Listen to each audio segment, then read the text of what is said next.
आज अपन पढ़ेंगे भारत और चीन संबंधों का इतिहास। तो इसमें क्या है, भारत और चीन संबंधों के इतिहास में जो पहला पॉइंट है वह है भारत चीन संबंध प्रमोद काल 1949 से 1957 तक। फिर दूसरा आपका है भारत चीन टकराव काल 1957 से 1978। और तीसरा है भारत चीन संवाद काल 1978 से 2014 तक। अब जो है पहला अपन ने था भारत चीन संबंध प्रमोद काल 1949 से 1957। इसमें क्या हुआ था, इस काल में भारत और चीन के मध्य संबंध जो था वो मैत्रीपूर्ण रहा था या मित्रतापूर्ण रहा था।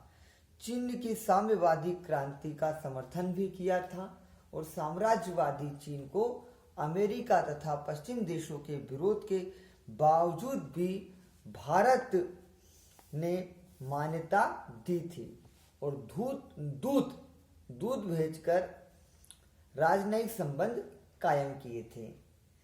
इतना ही नहीं, अंतर्राष्ट्रीय मंच पर भारत ने हमेशा चीन का क्या है, समर्थन किया है।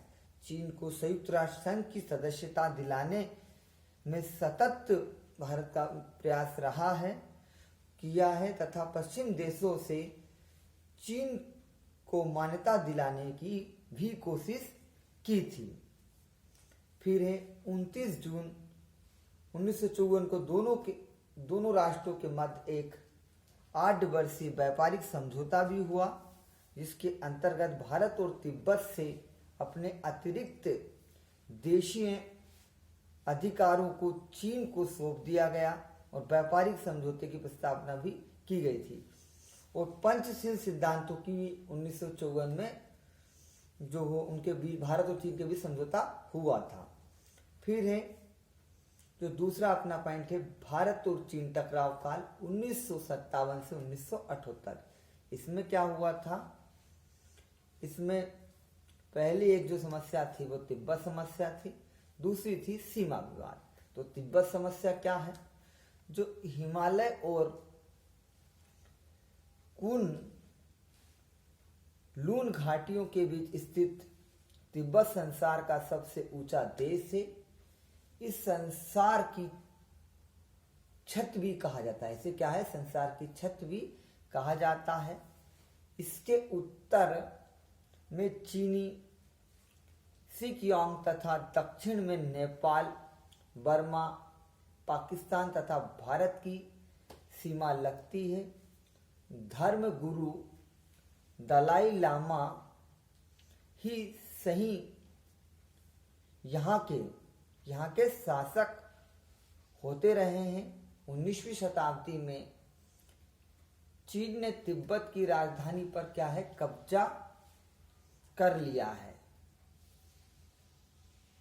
और लामाओं की नियुक्ति पर भी हस्तक्षेप करने लगा है। इसके बाद तिब्बत और चीन का स्वशासी क्षेत्र बन गया है। अब फिर है 1 जनवरी 1950 को माओ संगे तुंग सरकार ने घोषणा की और तिब्बत के साम्राज्यवाद के चुंगल से मुक्ति दिलाकर ही रहेंगे। चीन का दावा था कि तिब्बत चीन का अभिन्न अंग है। 7 अक्टूबर 1950 को चीन ने तिब्बत पर आक्रमण कर दिया और भारत तिब्बत पर अपने विशेष अधिकार छोड़ना नहीं चाहता था, इसलिए चीन की इस कार्रवाई का विरोध भी किया। किंतु चीन ने 30 अक्टूबर 1950 को कड़े शब्दों में उसका उत्तर दिया और तिब्बत चीन का अभिन्न अंग है। फिर उसके अलावा है भारत चीन सीमा विवाद। देखिए, भारत चीन सीमा विवाद, तो भारत और चीन के बीच एक मैकमोहन रेखा है। हाँ, तो इसमें क्या हुआ था कि आसपास भारत और चीन के मध्य सीमा विवाद प्रारंभ हो चुका था। चीन के द्वारा प्रकाशित नक्शे ने भारत के बड़े भूभाग को चीन के क्षेत्र में दिखाया था, जिसका भारत ने विरोध भी किया था। फिर भारत पर चीन का आक्रमण वो कब हुआ था? भारत का चीन पर आक्रमण 1962 में था। भारत चीन सीमा पर तनाव बढ़ने लगा। 12 जुलाई 1962 को लद्दाख में गलवान नदी की घाटी की भारतीय सैनिक चौकी को चीन ने अपने घेरे में लिया तथा अक्टूबर 1962 को चीनी सेनाओं ने उत्तर पूर्वी सीमांत लद्दाख मोर्चा पर एक बड़े पैमाने पर आक्रमण कर दिया और 21 नवंबर 1962 को अचानक एक पक्षी युद्ध विराम की घोषणा भी कर दी गई। अब चीन द्वारा भारत पर आक्रमण के क्या कारण थे? एक था कि चीन विस्तारवादी नीति का समर्थक था तथा इस नीति का प्रदर्शन करना चाहता था। भारत की लोकतांत्रिक पद्धति को सफल न होने देने के लिए उस पर युद्ध का बोझ लाद दिया। फिर है नेक्स्ट, तिब्बत के प्रश्न पर चीन भारत से नाराज था और दलाई लामा को भारत ने शरण दी थी। इसे चीन आंतरिक मामले में हस्तक्षेप मान रहा था।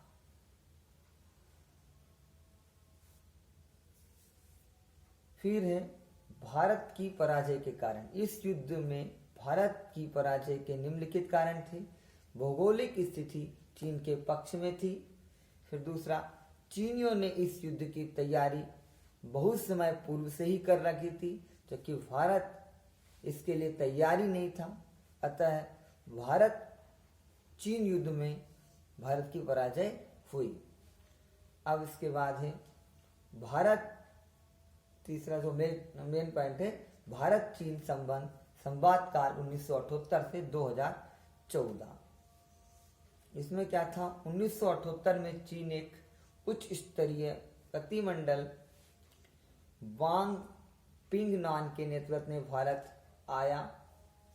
इसके बाद व्यापार वाणिज्यिक प्रतिनिधियों का दौरा किया और दोनों देशों के मध्य 1 करोड़ 20 लाख डॉलर का व्यापार प्रारंभ हुआ।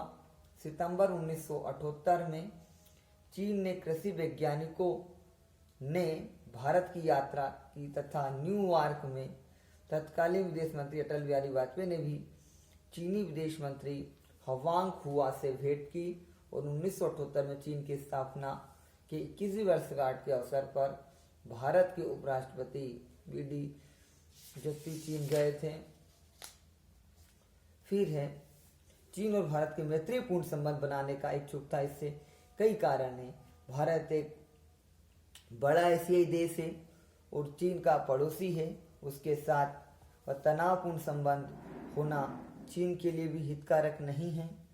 फिर है दूसरा, तनाव की स्थिति से सैनिक तैयारी, हथियारों के निर्माण और रखरखाव में अत्यधिक खर्च होता है। भारत के साथ संबंध मैत्रीपूर्ण बनाकर सैन्य खर्च में कटौती की जा सकती है।